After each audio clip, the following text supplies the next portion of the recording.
Olá, bem-vindos a mais um podcast dos Pensadores Desorientados. Hoje nós temos uma presença ilustre aí, que vocês já viram no título, mas hoje uma pessoa que eu sou muito fã está aqui batendo papo com a gente, que é o Maurício Ricardo. Tudo bom, Maurício? Tudo ótimo, Ricardo. Um prazer estar com vocês. Muito obrigado pelo convite. Então, hoje, só para apresentar o pessoal, hoje o Igor não pôde estar presente, o Igor tá viajando, ele teve que ir para Governador Valadares, a cidade natal dele, mas ele mandou uma representante à altura, a irmã dele, Daniela, Olá, muito prazer. Espero e, fazer jus ao Igor aqui hoje. e na minha frente nós temos o André Meira Pessoal, e Gustavo Gurgel. olá pessoal.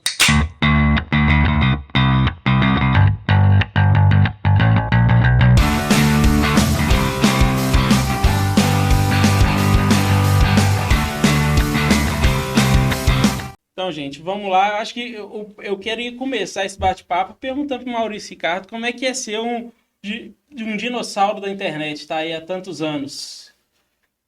É um eterno se reinventar, né? Um desafio constante e é muito cansativo, como vocês podem perceber, por todo o histórico de todo mundo que trabalha com a internet. Sempre a galera reclamando de burnout, de estresse, né? Realmente é muito pesado, não vou falar que é leve, não. Mas depois de fazer por muitos anos, eu que já vinha de uma história com jornal, mídia impressa, de produzir diariamente, de criar diariamente, porque eu comecei fazendo uma tirinha diária e mais a charge política, e fiz isso dos 17 anos até eu entrar para a internet. Então é meio que é um exercício, né, diário que eu pratiquei minha vida inteira, e isso facilita um pouco agora nesse momento, mas é o tempo todo estar alerta às novas tendências, às novas redes sociais, onde está o dinheiro, né? Que é muito fluido na internet. Uma hora ele está em tal plataforma, depois ele está em outra. E a reinvenção também daquilo que você está fazendo, porque as pessoas não esperam ver exatamente a mesma coisa por 20 anos, obviamente não, né? E o humor envelhece muito. Hoje, olha as coisas que eu fazia no início, muita gente tem até nostalgia, fala, aquela que você fez em 2001, 2002, é legal nesse sentido da memória afetiva, mas envelhece. Então é um eterno se reinventar. Eu até queria pegar o gancho que ele falou, né, de se reinventar e muitos anos de carreira na internet, para te perguntar porque é muito difícil essa mudança de público, né? Porque a gente tem aí duas gerações de você já na internet. E como que você sentiu essa diferença? Porque às vezes a gente não consegue acompanhar tudo à medida que a gente vai envelhecendo também, e a gente é um pouco resistente para algumas coisas. Mas como que você fez para se reinventar e atingir esse público novo que está vindo aí, principalmente de canal do YouTube, né? Que é completamente diferente do seu público da internet, do Então, site, na Daniel, verdade. não foi tão traumático, não, porque assim, eu costumo atender a pensar, hoje em dia a gente tem uma juventude, assim, uma galera, o millennial, normalmente ele é muito preconceituoso, ele é muito mais cheio de preconceituoso do que a minha geração. Então, tende a olhar para aquilo que é mais velho e falar, nossa, né? Nossa, ele é tão anos 2000, né? E eu tô condenado a desaparecer na internet desde que eu entrei. Eu entrei, assim, eu lembro que 6 meses depois, agora, quando eu entrei tinha só o Mortadela. Aí, agora é só. Não, que louca que é legal, isso aí já era. Não, não salvo é genial, isso aí já era. Havaiana de Paus, pô, esse cara nunca mais vai fazer um desenho animado na vida depois da Havaiana de Paus. E assim vai, e todo mundo fica, e todo mundo que tiver conteúdo, no sentido mais amplo da palavra, fica. E uma coisa também, é muito preconceito em relação a envelhecer em público na internet, porque a gente envelhece em público, mas não necessariamente você, pelo fato de estar envelhecendo, você fica incapaz de se comunicar com o público jovem. Da mesma maneira que eu acho que o Lucas Neto consegue falar com o público 20 anos ou 30 anos mais novo do que ele, Né? não é tão difícil para mim, porque eu faço cartoon para adulto, né? Eu não faço desenho animado para criança. Meu universo é muito adulto. E consegui fazer uma coisa e essa foi uma grande sacada, foi tirar a política partidária dali. Eu fazia charge política, desenho animado de política no site. Se houve uma sacada minha para essa migração, foi não, aqui no YouTube isso não vai dar certo, porque no YouTube você não tem como, a não ser que eu quisesse fazer um canal nichado de esquerda ou de direita e levar aquele ranço todo dessa discussão política para dentro do meu universo de desenho. A melhor coisa do mundo é simplesmente não falar de política, que foi o que eu fiz. Então, eu montei um canal para falar de política totalmente separado e mantive o universo dos meus personagens fora da política partidária, numa cidade imaginária onde eu interajo com com os problemas normais de pandemia, isso tudo que está acontecendo no mundo, mas eu não fico ali dando muita margem para o cara que é defensor desse ou daquele político ficar procurando encrenca ali ou transformando aquilo num ambiente tóxico. Isso foi uma coisa legal. Maurício, eu queria explorar um pouquinho com você essa questão aí do politicamente correto versus humor, versus a charge, né? A gente sabe aí de uma certa forma, né? O discurso hoje em dia, ele tá meio que baseado num pera lá, não é assim mais, né? Com essa, abre aspas, né? Essa leve intolerância a certas situações de humor, a crítica, né? Grupos sociais que se blindam, não aceitam a crítica ou não aceitam mais o contraditório. Como trabalhar a charge, o humor, o trocadilho, em função desse novo cenário agora que a gente tem que tomar muito cuidado com o que fala? Como que trabalha num ambiente desse? Então, Gustavo, eu não sei se vai ser a resposta que você gostaria de ouvir, se você já tem uma predisposição, mas eu acho que essa mesma facilidade que eu tive de me adaptar e de falar com diferentes públicos, eu tive para entender também que o humor muda, todo mundo evolui, quem fica parado é poste, e aquilo que tem graça e aquilo que é risível numa década, na década seguinte pode não ser. E eu acho que o humorista que esperneia e que briga demais contra isso, ele é um preguiçoso, porque ele está querendo só não fugir dos mesmos estereótipos e a mesma forma de fazer humor que ele fez a vida inteira. É cansativo ter que fazer um humor que você contemple essas diferenças. Então, assim, sem querer cagar regra para ninguém, porque eu acho que cada um tem seu jeito de fazer. E se você se sente confortável fazendo piada agressiva que vai ferir, machucar as pessoas, ok, mas esse nunca foi o meu negócio. Então, como nunca foi, eu acompanhei a evolução do meu mundo, eu sou um homem do meu tempo, e não é porque eu fiquei mais velho que eu vou parar de acompanhar o que está rolando. Então, eu mesmo olho para coisas que eu fazia há 20 anos, 30 anos atrás, antes até da internet, e falo, nossa, como é que eu fazia? Porque como é que eu tinha coragem de fazer esse tipo de peça que hoje em dia eu não consigo nem ver graça mais? Mas é porque naquela época, naquele tempo, naquele momento, aquela era uma forma válida de expressar humor. E hoje, realmente, eu, sinceramente, sou o primeiro a dizer que, me desculpe, eu sei que eu frustro muita gente quando eu digo isso, que eu não consigo rir de tudo mais. Entendi. Você acha, então, por exemplo, que a gente está passando por uma válida mudança de paradigmas sociais ou a gente está, de fato, vivendo um mundo muito chato? Está mais para um ou mais para outro?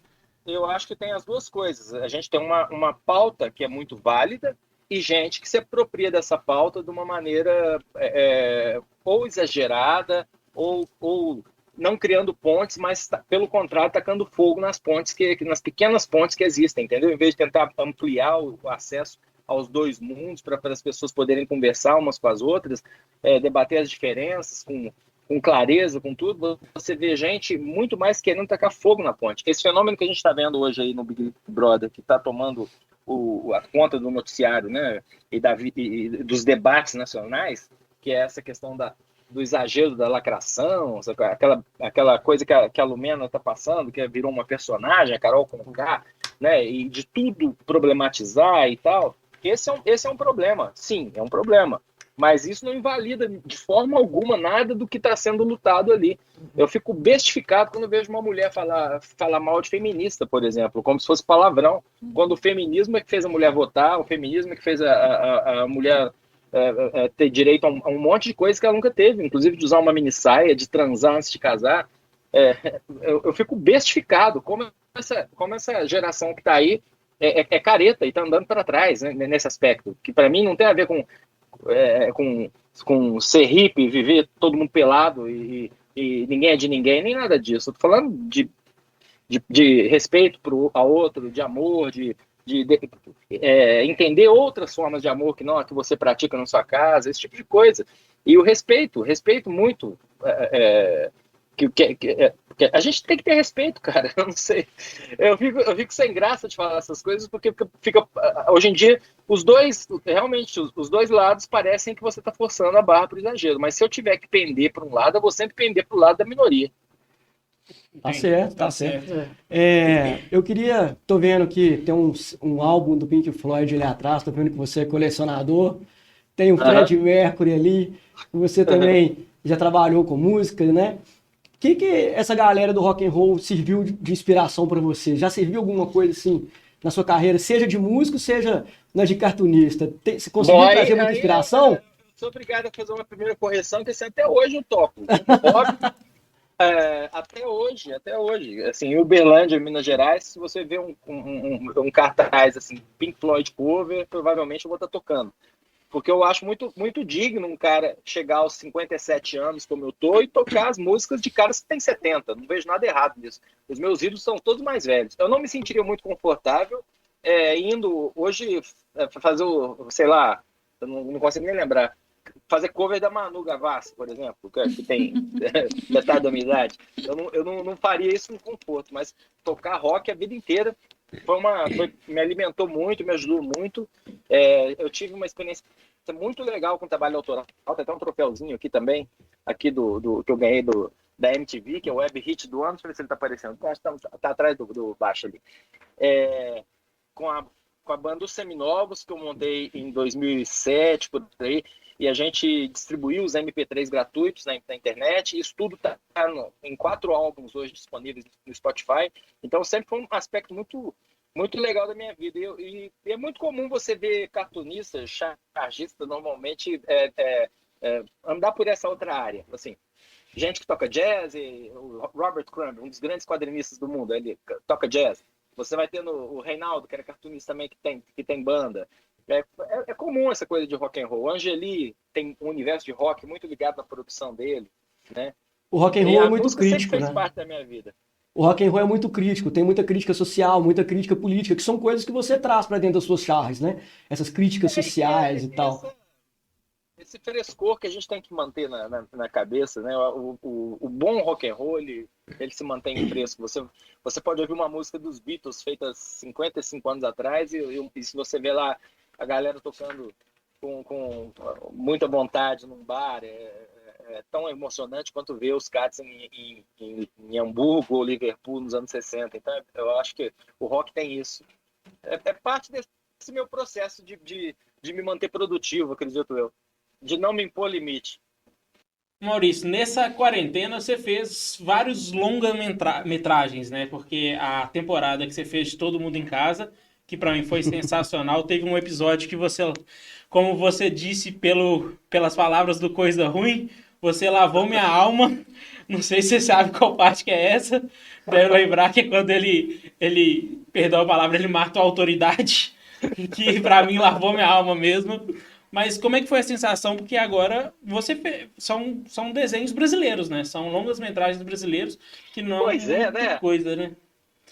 Eu acho isso incrível, Ricardo, porque é o seguinte, cara, eu comecei e não sabia o tamanho da quarentena. Então eu virei para minha equipe, a gente trabalha em 3 pessoas, eu, o Fernando e o Tonho. Eu produzo o roteiro, gravo o áudio e mando para eles, e a partir dos desenhos que a gente tem pronto, eles animam, né? Então a gente trabalha a 6 mãos, né?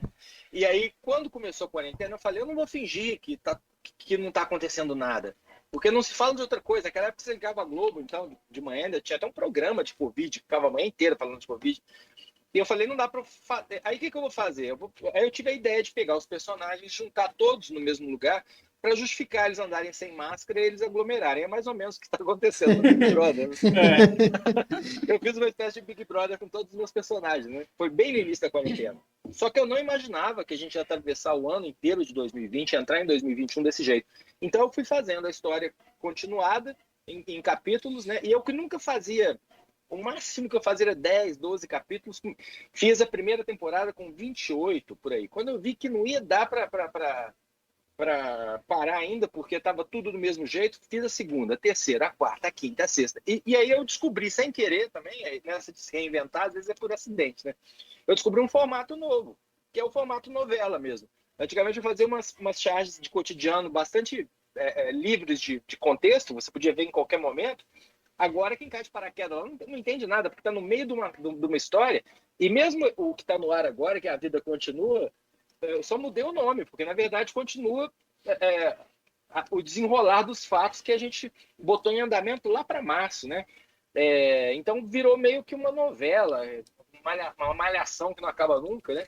Só que com, só que com roteiros fechados. O que eu procuro fazer é o argumento do roteiro, o arco do roteiro inteiro fechado antes de começar, para fazer com que essas temporadas funcionem quando elas se juntam em um só filme, que nada mais é do que a união dos 28 pequenos desenhos que a gente consegue produzir de 3 minutos por dia, né? E tem até uma razão para esses 3 minutos.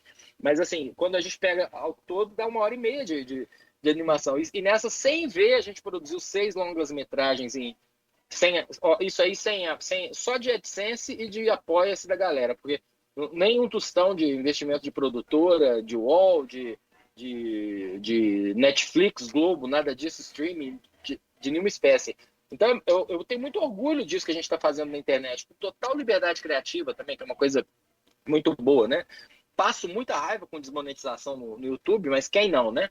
Então, tirando esse pequeno problema de ter capítulos desmonetizados e tudo, a gente enfrentou muito bem a quarentena, essa quarentena terrível, essa pandemia. Estamos enfrentando a pandemia e vivendo com dignidade, mantendo o nosso trabalho, mantendo o nosso emprego, sem queda na receita.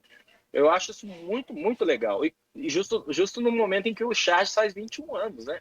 Então, ele atingiu a maioridade em plena pandemia e está saudável como canal, com 2.400.000 seguidores e fazendo seus 10 milhões de views, que é suficiente quando eu junto com o meu outro canal para pagar as despesas, pagar os impostos, pagar a equipe. Eu ainda tenho uma pessoa que me ajuda com mídias digitais e vivo muitíssimo bem. Então, eu sou muito privilegiado de a essa altura ainda conseguir fazer uma coisa que me dá prazer, que me dá tesão de acordar de manhã, que tem público vendo, cobrando. Quando tá ruim, cobrando também. E quando bate no coisa ruim, eu mato ele, mesmo que no universo alternativo. Quando coisa ruim, mata a autoridade, que ninguém gosta dele. Mesmo no universo alternativo, o pessoal vibra, acha legal. Não, vibrei mesmo. Tem esse envolvimento. Porque tem nessa coisa, esse envolvimento. Quando eu trouxe agora a Pietra de volta, que é uma personagem que todo mundo queria ver morta, eu achei que foi muito pesado matá-la. Eu não tava dormindo em paz. Porque eu fiquei pensando no Pedrão, que é o pai dela, que é um personagem muito querido. E todo mundo me perguntava, quando é que o Pedrão vai saber que a filha morreu? Eu falei, pô, pegar um personagem de desenho animado e marcá-lo, ele que é o pedreiro zoeiro, o cara da zoeira, ele tem que carregar na vida esse negócio de ter perdido uma filha que foi assassinada e desovada e ele nunca mais encontrou a filha, né? Aí eu falei, cara, pesado, né? Muito pesado, já chega o Brasil como tá. Aí eu trouxe ela de tapa-olho, tira todo no olho, mas saiu pelo outro lado. Isso tudo vai ficar esclarecido agora no último capítulo que vai entrar na sexta-feira. Mas assim, é muito legal isso. Eu só posso dizer que é muito divertido. Tem muito perrengue, passa muita raiva, mas quando a gente vai falar a respeito, também tem muita coisa gostosa. Eu assisti todos mais de uma vez, eu confesso. Todos completo mais de uma vez. Agora, você faz todas as vozes, né? Todas. Agora, e a única voz que eu sinto, que eu consigo escutar, que eu lembro de você falando, é a do pai da Vera. Do resto, eu não consigo sentir sua voz nos personagens. Não, a voz do Roubalhinho, por exemplo, é bem a minha voz. É a mesma voz que eu uso para fazer locução. Eu só coloco aquela voz um pouquinho de locutor de FM, sabe? Assim, todo mundo em casa, capítulo 3. Inscreva-se, dê like, curta. Entendeu? Essa voz é colocada mais aqui, nesse espectro mais jovial e menos entende da coisa. Aquela coisa como se espera, né, do velho de 57 anos na internet fazendo cartões. Ora, porra! Porque eu sou velho, eu não posso fazer desenho animado. E são desenhos fenomenais, mas a única, eu não tinha percebido a do Roubalhinho, mas a única que eu senti foi a do pai da Vera. Na verdade, o pai da Vera sou eu gritando. Porque nunca apareceu o pai da Vera. Eu falei assim, não é possível! Não sei, nem sei. Agora, não sei. Essa coisa de voz, eu descobri umas coisas novas sobre essa coisa da voz recentemente que me deixaram bastante perturbado. Que foi o seguinte, cara, eu botei a câmera para gravar enquanto eu estava gravando o áudio, para fazer um making off, para a galera ver qual o processo todo. Só que na hora que eu fui me ouvir fazendo as vozes, principalmente as que eu preciso alterar no computador, porque algumas eu altero. E só tem uma coisa que é possível fazer também, que é mudar o pitch, né? A velocidade da voz. Aí você faz ela ficar mais fina ou mais grave. Então, coisa ruim, por exemplo, é 4 tons abaixo da minha voz original. Eu gravo falando assim normalmente, baixo 4 tons, aí fica... né? Agora eu faço a voz da Suelen. Agora, você imagina, eu, 57 anos, careca, barbudo, fazendo uma garota prostituta de 22 anos. Aí, ok, funciona porque na hora que eu jogo no computador é desenho animado, ela vai completar, o roteiro vai completar. Mas o que me chocou foi de me gravar fazendo a voz e ver que a Suelen sou eu. Aí eu falo, pô... E ainda tem uns caras que ainda tem fantasias sexuais com ela. Fala que você pensa que a Suelen é um desenho animado, dublado por um tiozinho de 57 anos, cara. Chega a ser doente, né? Chega a ser doente. Mas é a única forma possível. Não é nem foi uma questão de querer fazer tudo, não. Assim, tem a questão financeira. Sim, eu acho que bons atores para interpretar, porque depois de 21 anos fazendo, eu acredito que eu sou bem razoável como intérprete. Eu consigo passar o que eu quero. Mas a questão é a velocidade que a gente tem de produção. 3 minutos de animação dia. Às vezes você tem 20 personagens. Se eu tivesse 20 pessoas para fazer o casting, para poder ensaiar com todo mundo, dirigir, gravar. Hoje você não está fulano, hoje o capítulo é com só 2. Amanhã eu vou precisar de você. A logística desse negócio inviabilizaria fazer. Mas se um dia eu fosse fazer esse mesmo trabalho para uma plataforma de streaming, que é um projeto que eu estou sempre adiando, porque nunca sobra tempo, isso seria feito com planejamento, com uma equipe contratada de dubladores, né? Enfim, ia ser um trabalho totalmente diferente do que a gente faz. Maurício, o Igor não pôde estar presente aqui com a gente, mas ele mandou uma pergunta. Aí eu vou colocar o vídeo dela para você ver e poder responder ela para nós. Oi, Maurício Ricardo. Eu sou o Igor Figueiredo, um dos integrantes do Pensadores Desorientados. Que honra e mais uma vez obrigado por estar participando aí desse bate-papo no nosso canal. Eu infelizmente não estou podendo estar aí presente, mas estou aqui mandando as energias positivas que nesse bate-papo aí que tá massa. Você, para mim, né, eu sou um grande fã do seu trabalho desde a minha juventude, no início dos anos 2000, é um dos pioneiros dentro desse segmento de charges, implementando, né, na internet, na rede, então eu acompanho, super divertido, toda essa sátira, humor, que é feito com muita inteligência. E você também é bastante conhecido por, né, todos os charges que fez durante vários anos nas edições do Big Brother Brasil. E aí eu queria saber de você como que foi essa experiência. Se eu não me engano, você ficou aí há 12 anos comandando essa parte artística e divertida, né, dentro das edições desse reality show. Essa interação junto com o Pedro Bial, que também é um cara fera.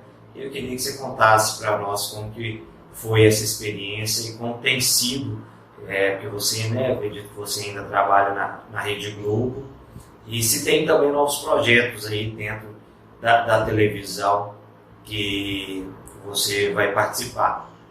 Muito obrigado, um grande abraço de um fã seu aqui e muito sucesso. Igor, uma pena você não estar aqui, mas está muito bem representado, o Daniel está aqui, valeu. Obrigado pela pergunta.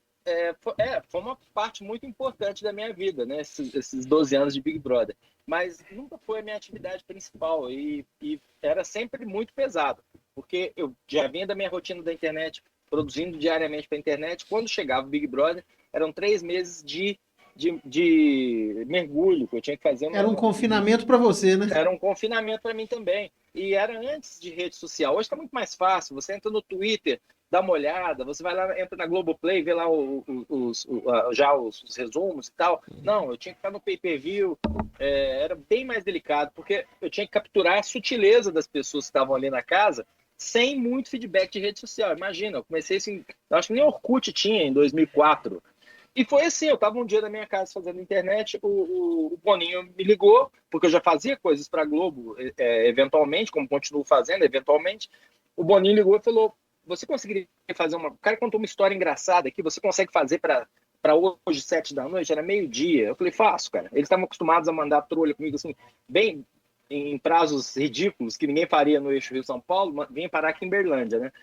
Aí eu fiz, e foi assim, na semana seguinte tinha outra, e foram 12 anos.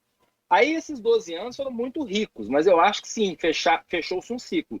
Não, eu não trocava ideia com o Pedro, a gente, quando se encontrava, era sempre muito legal, papo carinhoso. Quando ele veio aqui à minha cidade, a gente teve a oportunidade de sentar, jantar junto, tomar cerveja, encher a cara junto.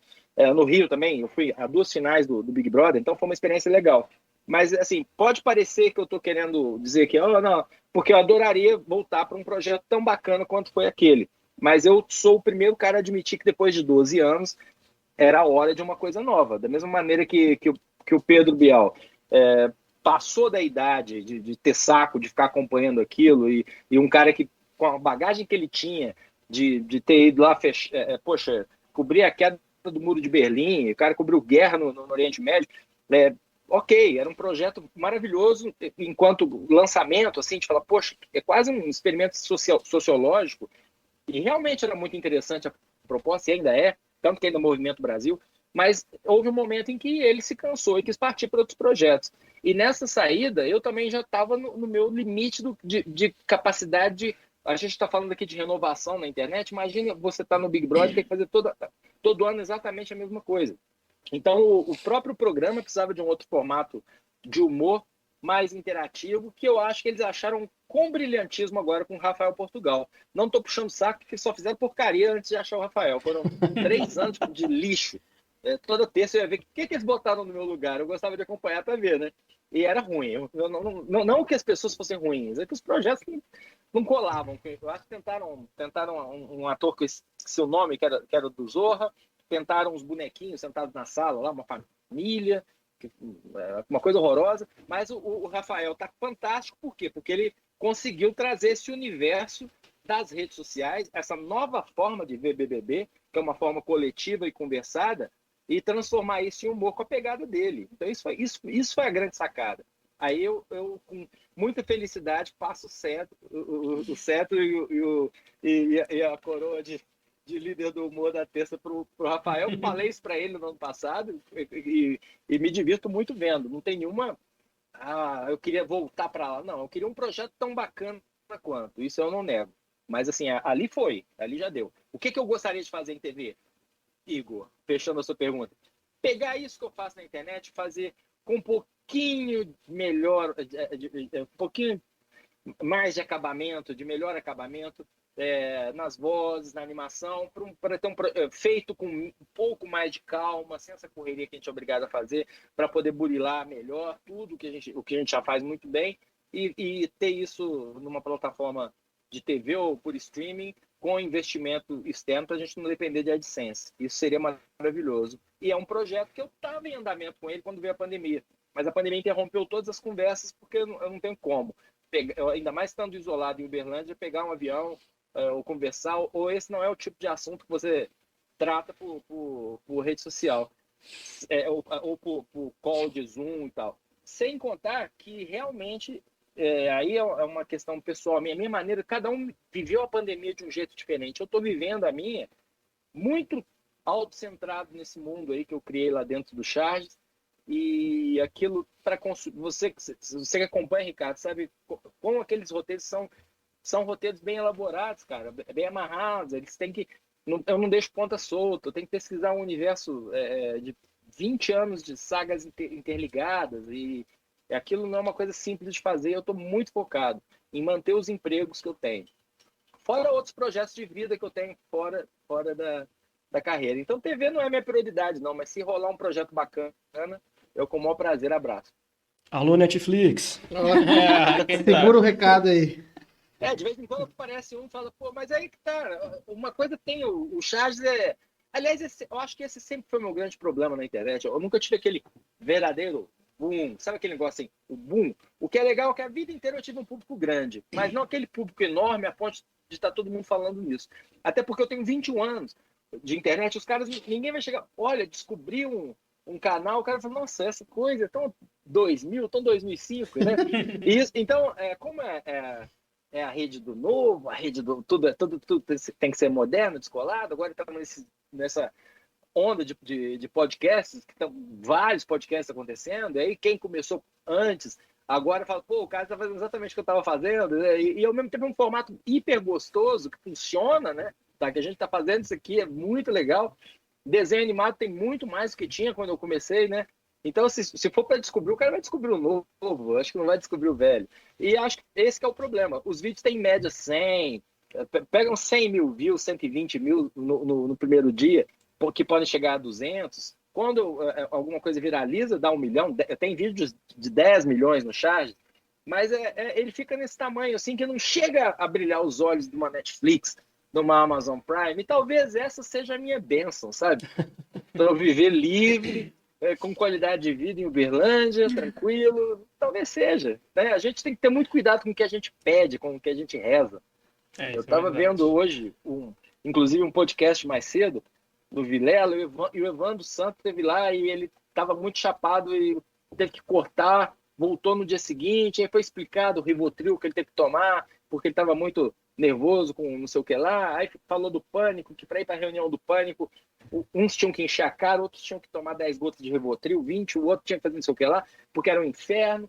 E é esse que é o problema quando você vai para essas grandes estruturas. Eu me lembro que na minha época de Big Brother era sempre muito tenso, porque eu estava falando em TV aberta. Aí eu tinha que ter a aprovação do roteiro por parte da equipe e a pior, né, a aprovação do público à medida em que as redes sociais foram ficando mais presentes.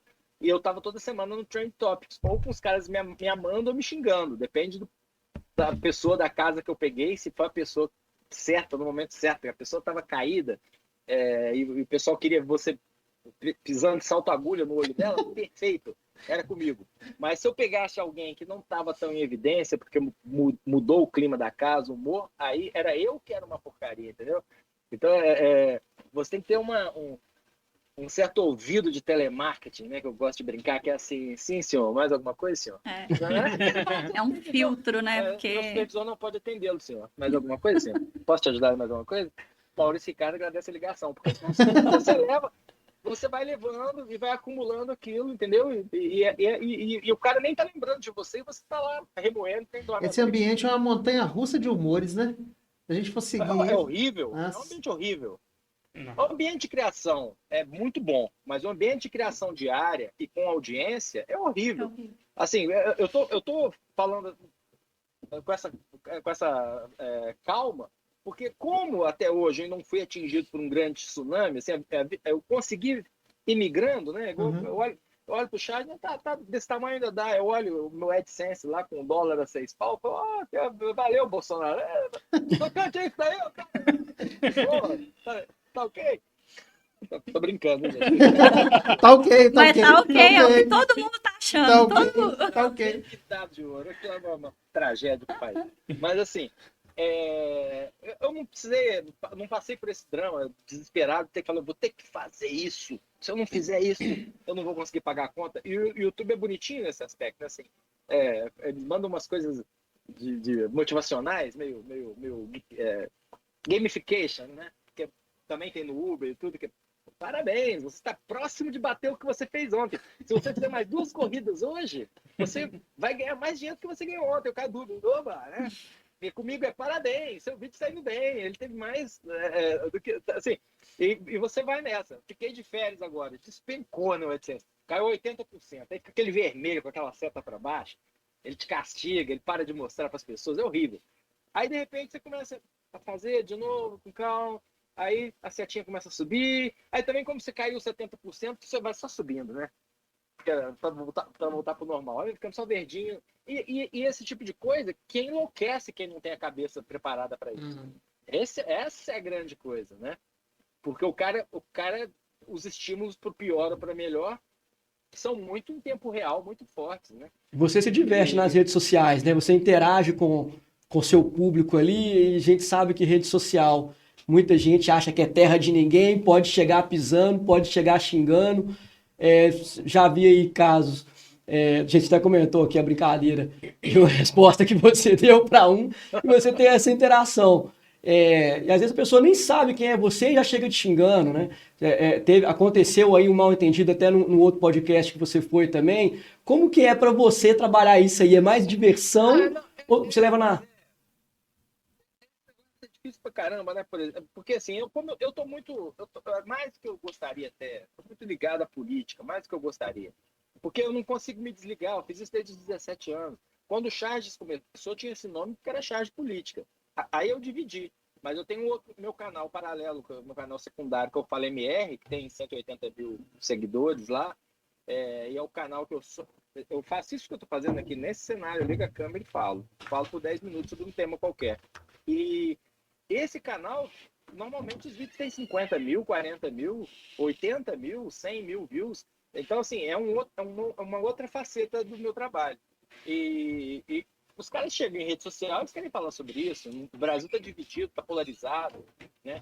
E, lamentavelmente, eu fui muito despreparado para essa experiência traumática que você está falando aí, foi no Flow Podcast, porque eu estava de fone de ouvido, igual eu estou aqui, vendo eles pequenininhos, igual eu estou vendo vocês, porque eu estou em Uberlândia, estou vendo vocês aqui pela câmera. Atrasou 45 minutos o podcast, não por culpa minha, e me falaram que era para eu ficar leve, tomar cerveja, que a gente ia falar de desenho animado. Eu fiquei na minha, tomando minha cervejinha.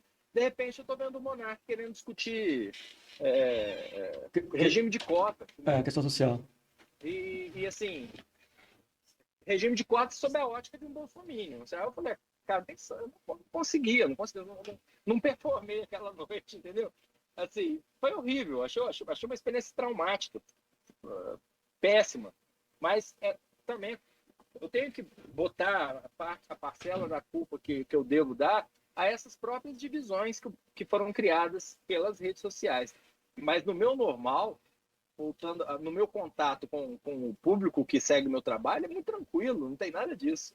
É super, super de boa, converso com quem entra. Tem algumas redes que eu sou mais familiarizado, né? Me sinto mais confortável, igual o Twitter, que eu posso falar de Big Brother, de política, do Charges, do que eu quiser, filosofar, jogar conversa fora. O meu público se habituou, sabe que eu não sou... Eu fico assim, teve um idiota que chegou para mim e falou assim, eu vou te mutar até você parar de falar de Big Brother. Eu olhei, o cara é publicitário, eu falei, velho, você é publicitário, o Brasil inteiro está debatendo a questão do identitarismo, do colorismo, as questões que estão colocadas nesse programa, cara, estão no imaginário popular, estão na origem disso tudo que está acontecendo, essa divisão por bolha, essa divisão de algoritmo, que é um negócio que não é natural do ser humano e que a gente só vai saber o impacto disso nas nossas vidas lá na frente, quando a história fizer o resumo disso tudo, porque nós estamos no meio disso. Isso não é natural, isso não é do homem. Dividir por bolha, essa joinha, mãozinha para baixo, esse hate, essa coisa toda, isso não é da gente. A gente é um ser que aprendeu a dialogar e isso foi perdido, né? Então foi um fenômeno que eu me vi vítima ali. Estou tentando me vigiar. Eu acho que a gente cai numa dessa e comete esse erro uma vez. Mas eu já tive outras ocasiões em que eu me senti também forçado. Aí eu tenho aquele medo de ser o entrevistado chato, porque eu tô lá, por exemplo, eu estava no Brasil 247, foi o contrário, era um monte de lulistas. Aí os caras estavam me cobrando e me enchendo o saco, porque eu não grito Lula inocente, assim. Eu não defendo a Lava Jato, fizeram um monte de coisa errada, não acho o Lula inocente e não gosto do Bolsonaro. Então, assim, eu fico perdido mesmo. Quem sou eu, né? Na fila do pão? Ninguém. Não estou em lugar nenhum. Eu sou um páreo da sociedade. Nesse debate binário aí, você acaba ficando no limbo, né? E o problema das redes sociais é isso, né? Porque todo mundo ou é extremista demais, ou para um lado ou para o outro, né? E aí você não consegue ter um diálogo mais... A flexibilidade da relação humana na rede social não é praticada. Exatamente. E todo mundo tem coragem de falar qualquer coisa, né? Você não tá ali vendo outro. Buda falava, vai no caminho do meio, mas acontece que o caminho do meio não rende clique. Exatamente. Pois é isso aí. A gente mesmo aqui tenta seguir o caminho do meio e não tá tão indo. Estamos crescendo devagarzinho. Vou dar uma dica. Faz recorte escandaloso. É o que todo podcast está fazendo. Você fala um monte de coisa numa boa, você vê lá uma foto assim... não queria... Faz um recorte dessa entrevista. Eu não queria discutir cota com o Bolsominion. É isso. Entendi. Boa ideia. Ótimo. Chamada sensacional. Lamentavelmente, esse é o país que a gente está vivendo. Aliás, não é o mundo. O mundo inteiro. São fenômeno global mesmo. Rede social. Maurício, deixa eu fazer uma pergunta. Agora com a pandemia, você mudou, eu vi até você falando em algumas entrevistas, que você já estava migrando para home office, né? Você e seus funcionários. Só que eu vi também que você tinha uma escola Super Geek, né? Não sei se era. Se É, continua com ela. eu tive uma unidade de franquia dessa escola e aí briguei com essa franquia, eu processei essa franquia na justiça, está correndo na justiça e a minha escola continua maravilhosa, tem mais aluno do que tinha antes, só que agora ela se chama Techers e não é mais uma unidade de franquia. Mas está indo muito bem a escola, a gente ampliou o escopo dela, a gente antes era só programação e robótica, agora tem também mídias sociais, animação digital, e-sport. A gente olhou para a tecnologia de um jeito mais amplo, fez uma escola totalmente inovadora, disruptiva. A minha esposa morou no Japão por 5 anos, onde ela trabalhou com educação. Então, eu estou ligado ao setor de tecnologia há mais de 20 anos, então a gente sabe bem assim, o que a gente está entregando, a gente está super orgulhoso. E em plena pandemia, a gente se deu super bem, justamente porque a gente teve esse imprevisto no caminho que foi ter que processar a franquia. Eu não quero estar falando disso, mas isso nos deu a possibilidade de fazer a escola que a gente queria, sem a gente querer, não que a gente escolheu fazer isso. A gente foi obrigado a processar, porque a gente achou que estava errado o que estava acontecendo, mas uma vez que a gente teve que tomar esse caminho, acabou que veio a pandemia quase que ao mesmo tempo, e isso nos deu muita liberdade de agir, e nessa de ter liberdade de agir, a gente conseguiu fazer uma escola melhor, mais próxima dos alunos. Então, é um orgulho que eu tenho. Tenho muita paixão por essa escola. Não, legal, fico muito feliz. Eu acho que é interessante essa pegada de desenvolver os jovens, né? Porque o futuro tá dentro dessa área digital, tá dentro disso. E eu acho que esse tipo de escola, eu já vi uma unidade dessa aqui em Belo Horizonte, eu não conheço, não entrei lá dentro, mas esse tipo de escola eu acho que é essencial para os jovens, né?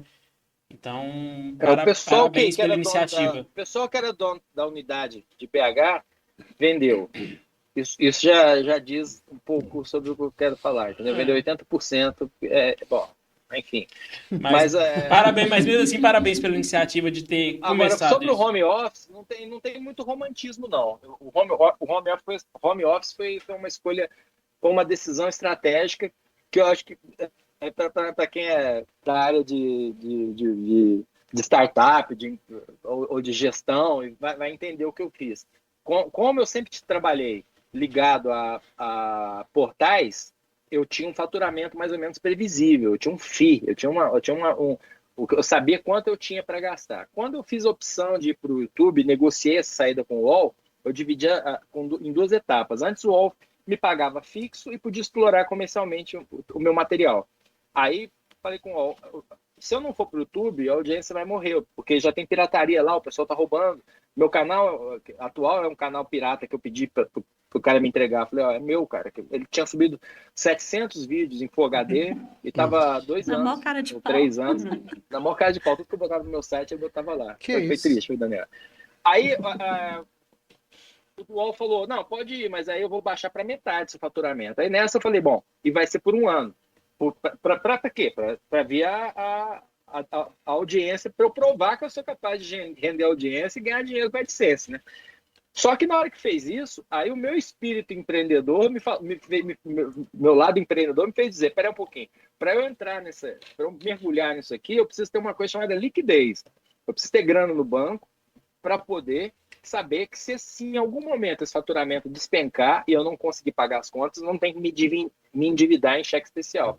E aí eu percebi que eu tinha muito espaço ocioso no escritório, que não tinha sentido ir para o escritório do jeito que estavam as coisas, e resolvi vender o imóvel do escritório para eu poder ter liquidez. Aliás, assim, quando eu falo para você, eu tenho de férias, caiu 70%, eu estou aqui rindo, o Maurício está rico. Não, o que eu fiz foi o seguinte, eu já entendi como é o negócio. Então eu guardo uma época do ano que eu sei que vai ter mais anúncios, porque eu sei que vai cair na outra. Na pior das hipóteses, eu tenho essa minha cama que está lá bem organizada, meus investimentos para poder segurar a peteca, mas é bem planejado, viu, gente?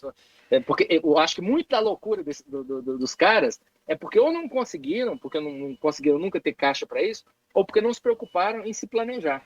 Porque quando você precisa vender o almoço para comprar a janta, né, usando a expressão popular, realmente aí fica impossível. Eu acho que eu teria enlouquecido, não aguentaria 20 anos disso, mas nunca. Mas meu home office foi isso, foi vender o imóvel para ter um imóvel de liquidez. Nossa, ó, Maurício, cansou, quer acordar, nunca mais quer fazer isso? Beleza, você vai viver lá 2, 3 anos sem trabalhar, sem cair seu padrão de vida, até você se reinventar. Enquanto isso, tem as outras coisas rolando, né? Tem a escola, tem, enfim, investimento imobiliário, coisa que eu faço por aí, que eu dou meus pulos, né? Ô, gente, nós estamos chegando no nosso horário, nosso estender da hora. Eu vou deixar vocês fazerem mais alguma colocação. Deixa eu começar pela nossa querida ilustre também convidada, né, que está substituindo o Igor, para a gente poder seguir o encerramento. A minha curiosidade agora é que você, músico, empresário, né, jornalista, cartunista, o que mais que você quer fazer da sua vida? Porque com certeza você tem algum outro tesão, alguma outra vontade. Então, nesse momento, eu estou 100% focado no nosso projeto da escola, porque eu estou participando muito dele. Porque quando você está numa franquia, você está usando, teoricamente, ou pelo menos deveria ser assim, mas não era no nosso caso, usando aquilo que a franquia oferece. Agora, você tem que bolar uma escola a partir do zero, e a minha esposa tem uma formação muito legal nessa área. Então, eu entro com a minha parte de marketing, com a minha visão de tecnologia, que eu pesquiso o tempo todo, na parte de edição de vídeo, de ajuda na cocriação, a gente tem equipe para isso, mas eu estou muito ativo dentro da escola, os caminhos dela, e para que lado a gente vai, onde a gente pretende. Isso seria, hoje, eu diria para você que é a menina dos meus olhos. Eu estou mais introspectivo, tentando mudar o mundo, não de uma vez, mas uma criança de cada vez. Porque sem tecnologia, esse país está lascado, só isso que eu acho. Então, esse é o meu mantra. Se a gente não começar a investir em ciência e tecnologia, a gente não tem essa de assim, China malvadona, o que adianta? Vai fazer o quê? Carta de repúdio, igual Maia? Mas, né, não adianta, a gente tem que ser um país tecnológico. Então, eu estou ajudando, pelo menos aqui, que tem várias empresas de tecnologia, a mudar as crianças, a fazer a cabeça das crianças ficarem mais abertas para isso de uma maneira legal. E, lamentavelmente, a gente não conseguiu achar isso através de franquia, não deu certo. A gente só vê abismo na frente da gente. E no momento em que a gente foi obrigado, foi o que aconteceu, a partir para a carreira solo, a gente já vinha se reinventando, acabou o processo de reinvenção e estamos aí, estamos na luta. Não, entendi. André? E daqui a pouco a gente então tá vendo mais um prêmio ali atrás, porque aonde você coloca o dedo, toque de Midas, premiação para todos os lados ali. Daqui a pouco mais um prêmio na área da educação. Porque o mérito da minha esposa já ganhou Mulher do Ano em tecnologia aqui na cidade, tudo. Esse mérito não é meu. Esse é o filho dela, né? Meu filho. Então é um casal. Filho dela. O Charles é meu filho. Casal de sucesso, então. Com certeza. Maurício, muito obrigado, cara. Muito bacana a sua participação. A minha sogra e minha cunhada mandaram um abraço para você. Eu precisava deixar isso aqui, senão elas vão bater em mim. Qual é o nome delas? Gabriela e Marisa. Marisa, minha sogra, Marisa e Gabriela, minha Gabriela, cunhada. muito obrigado pelo carinho. Muito obrigado, Marisa e Gabriela. Todo mundo que estiver me assistindo. Espero, sinceramente, não ter sido a pior entrevista desse podcast. Jamais. Gente, é isso, poxa. Não tenho o que dizer, só muito obrigado pelo convite. Valeu pelo carinho de vocês, por tudo. Obrigada, Maurício. Eu tenho um pedido de fã, se possível. Você juntar as charges mais do que um cliente em um só episódio, porque eu tento assistir ela, mas eu fico achando que achar todas. Eu sei, esse é um problema que essa é a minha fraqueza, organizar as playlists. Eu sou horrível nisso. Mas pelo menos sexta-feira agora essa última saga vai estar completa e a vida continua no Morro do Lamento. Eu fico muito feliz de saber que aquele mundo está mais ou menos fora dessa briga política absurda que está aqui do lado de fora. Esse BO eu levo lá para outro canal e também que eu curto fazer também, viu, gente? É legal também, mas só que assim, é YouTube, né? Então, eu sei que se eu botar Bolsonaro no título e xingar ele, eu vou ter mais view, porque acaba nichado, né? E aí quando você quer falar de alguma coisa diferente, você já não tem tanta audiência, igual o meu último vídeo de carnaval deu 30 mil, quando eu falo mal do Bolsonaro dá 60, né? Mas eu fiz um vídeo elogiando o carnaval. Não podemos perder o carnaval, né? O espírito do carnaval. Em casa esse ano, naturalmente, ano que vem se precisar também, mas não vamos deixar de ser isso. Falta também, né, das festas. Eu tô sentindo. Nossa, eu tô muito.